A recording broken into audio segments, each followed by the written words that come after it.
High friends, नमस्ते। Mums magic फुडमा यहाँहरूलाई स्वागत छ। आज मैले यहाँ शुद्ध शाकाहारी दाल भात तरकारी पकाएर देखाउन जाँदैछु। यसको लागि मैले यहाँ 1 कप दाललाई वाश गर्दैछु। यो दाललाई मैले राम्रोसँग पखाल्छु। यो दाल पखालिसकेपछि मैले यसमा 2 कप पानी राखेँ। यहाँ मैले 1 सानो चम्चा नुन राखेँ। नुन आफ्नो स्वाद अनुसार राख्नु होला। आधा सानो चम्चा बेसार पाउडर पनि राखेँ र मैले यहाँ 1 सानो चम्चा घिउ पनि राखेँ र मैले ग्यास अन गरेँ र यसलाई ढक्कन लगाएर मैले मिडियम आगोमा पकाउनलाई छोडिदिँदैछु र मैले यहाँ 1.5 कप चामल पनि भिजाएँ। यो राम्रोसँग चामललाई मैले यसलाई मिची धुन्छु र यसरी चामल रेडी भयो र मैले यो चामललाई 1.5 कप चामललाई मैले यहाँ 1.5 कप नै पानी राखेर बसाल्छु। मैले राइस कुकरमा यो राखेँ, 1.5 कप पानी पनि राखेँ।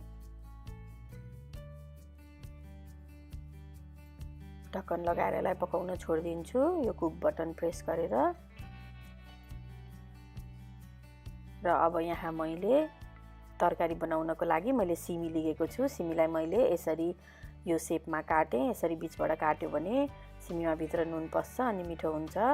त्यही भएर मैले यस्तो सेपले काटेँ, तर तपाईहरुलाई जस्तो मन लाग्छ त्यस्तै सेप गरेर काट्नु होला। र मैले यहाँ 2टा आलु पनि लिएको छु। आलु पनि मैले यसरी काटेँ। तपाईले सिमी मात्रै पनि भुट्न सक्नुहुन्छ, तर मैले आलु पनि राखेँ। मैले एउटा प्यानमा अब 2 ठुलो चम्चा तेल राखेँ। तेल तातेपछि मैले यहाँ 1 सानो चम्चा 5 फुरन पनि राखेँ।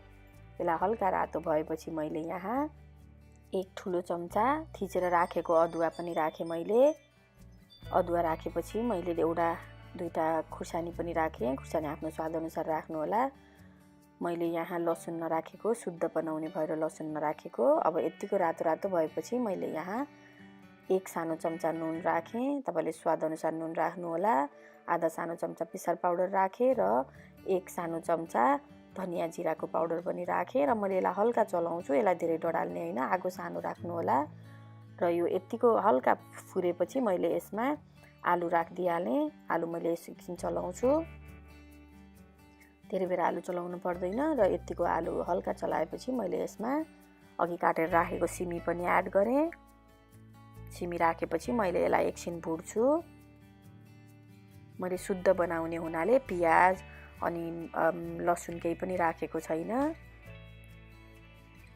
र यसलाई मैले ढक्कन लगाएर एकछिन पकाउँछु। मैले यसलाई बीचमा चलाउँछु पनि। मैले आगो पनि मिडियम राखेर पकाइराखेको छु।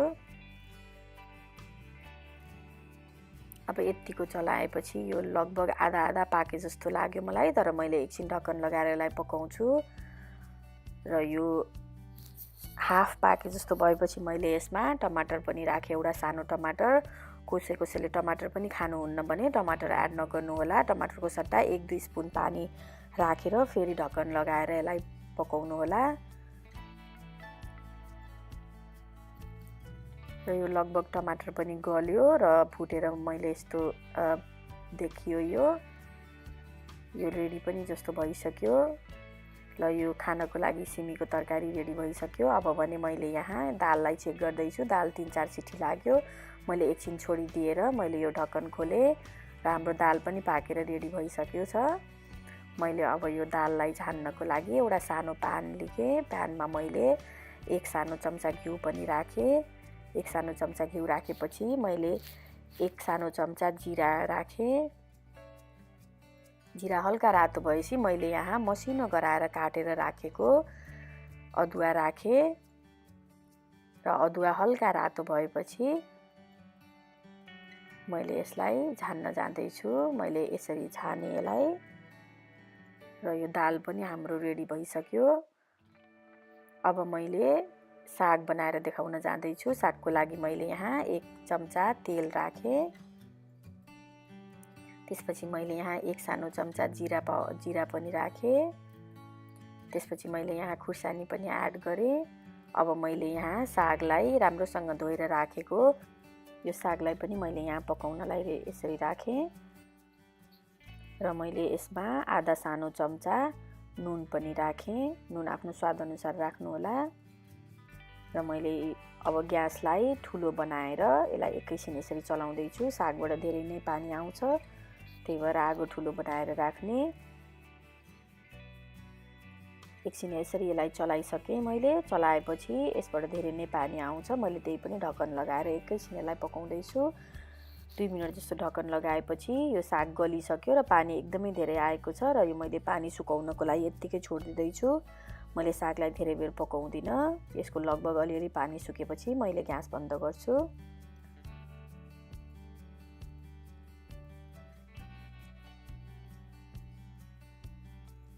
यो साग पनि यसरी रेडी भयो र मैले यहाँ भात चेक गर्दैछु। भात पनि पाकेर रेडी भइसकेको रहेछ। अब मैले यसलाई ढक्कन लाएर वाममै छोडिदिन्छु र मैले यहाँ यो यस्तो डल्लो खाले मुला लिएर यसको अचार बनाउँदैछु। यहाँ मैले एउटा खुर्सानी राखेँ। मैले यहाँ 1 सानो चम्चा नुन पनि राखेँ र मैले यसमा 1/4 जति जिरा पनि राखेँ र मैले यसलाई यसरी पिस्न जाँदैछु। ओखलीमा पिसेको अचार मलाई एकदमै मिठो लाग्छ। थिचेर बनायो भने मुलाको स्वाद डिफ्रेन्ट आउँछ। त्यही भएर मैले यसरी पिस्न जाँदैछु। मैले यो सबैलाई यसरी थिचेर धेरै मसिनो बनाउँदिनँ, लगभग क्रस गराए जस्तो गराउँछु। यसरी मैले यो सबै सानो खाले मुलालाई मैले यसरी पिसेँ। यो पिसेपछि यो सबै लगभग रेडी भयो र यसलाई मैले यहाँ राम्रोसँग मिक्स गर्छु र मिक्स गरिसकेपछि मैले यो अचारलाई यहाँ झान्छु।